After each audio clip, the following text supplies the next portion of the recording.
നിങ്ങളുടെ ഹൃദയം സുരക്ഷിതമാണോ? നിങ്ങളുടെ പല്ല് കാരണമായിരിക്കും ചിലപ്പോൾ നിങ്ങൾക്ക് ഹൃദയാഘാതം വരാൻ പോകുന്നത്. ആഹാരം കഴിച്ചു കഴിഞ്ഞിട്ട് വായൊക്കെ പ്രോപ്പറായിട്ട് ക്ലീൻ ചെയ്യാതെയും ബ്രഷ് ചെയ്യാതെ ഇരിക്കുന്ന ഒരു പ്രവണത പൊതുവെ കാണാറുണ്ട്. അത് പറ്റിപ്പിടിച്ചിരിക്കുന്ന ഫുഡിന്റെ പാർട്ടിക്കിൾസ് ആണ് നിങ്ങൾക്ക് ഈ മോണയിൽ നിന്ന് ചോര വരാനുള്ള കാരണം. ഇങ്ങനെയുള്ള സിറ്റുവേഷനിൽ നമ്മുടെ വായിക്കകത്ത് ബാക്ടീരിയയുടെ കൗണ്ട് വളരെയധികം കൂടുതലായിരിക്കും. Like porphyromonas gingivalis and streptococcus mutans. ഈ ബാക്ടീരിയ വന്ന് നമ്മുടെ രക്തത്തിൽ കലർന്നു ചേർന്ന് കഴിഞ്ഞാൽ നിങ്ങൾക്ക് ഹൃദയാഘാതം ഉണ്ടാകാനുള്ള ചാൻസുകൾ വളരെ കൂടുതലാണ്. ഡോക്ടർ, എങ്ങനെയാണ് ഈ ബാക്ടീരിയ ഒക്കെ നമ്മൾ ബ്ലഡിലേക്ക് കലരുന്നതെന്നായിരിക്കും ചോദിക്കുന്നത്.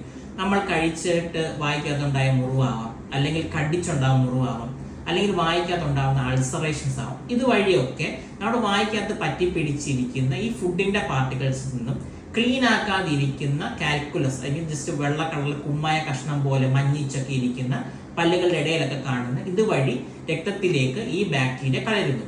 ഈ കലർന്ന ബാക്ടീരിയ വന്നിട്ട് നിങ്ങളുടെ ഹൃദയത്തിലേക്ക് സഞ്ചരിക്കുകയും അവിടെയുള്ള ബ്ലഡ് വെസൽസിലൊക്കെ പറ്റിപ്പിടിച്ച് ഇൻഫ്ലമേഷൻ ഉണ്ടാക്കാനുള്ള ചാൻസുകളും കൂടുതലാണ്. ഇങ്ങനെ ഇൻഫ്ലമേഷൻ ഉണ്ടായി കഴിയുമ്പോഴത്തേക്ക് ആ ബ്ലോക്ക് ഉണ്ടാകുകയും അവിടെ ചോര അല്ലെങ്കിൽ ബ്ലഡ് വന്നിട്ട് ഈസി ആയിട്ട് പാസ് ആകാതിരിക്കുകയും ചെയ്യും. അതുവഴി ചിലപ്പോൾ നിങ്ങൾക്ക് ഹാർട്ട് അറ്റാക്ക് ഉണ്ടാക്കാനുള്ള ചാൻസുകളും കൂടുതലാണ്. അപ്പൊ അതുകൊണ്ട് എല്ലാ 6 മാസം കൂടിയിരിക്കുമ്പോഴും നിങ്ങൾ ഡെന്റിസ്റ്റിനെ വന്നു കണ്ട് പ്രോപ്പറായിട്ട് പല്ലുകളൊക്കെ ക്ലീൻ ചെയ്ത് കഴിഞ്ഞാൽ ഈ ഹൃദയാഘാതം അല്ലെങ്കിൽ ഹാർട്ട് അറ്റാക്കിൽ നിന്ന് ഒരു പരിധി വരെ നിങ്ങൾ സംരക്ഷിതരാകും.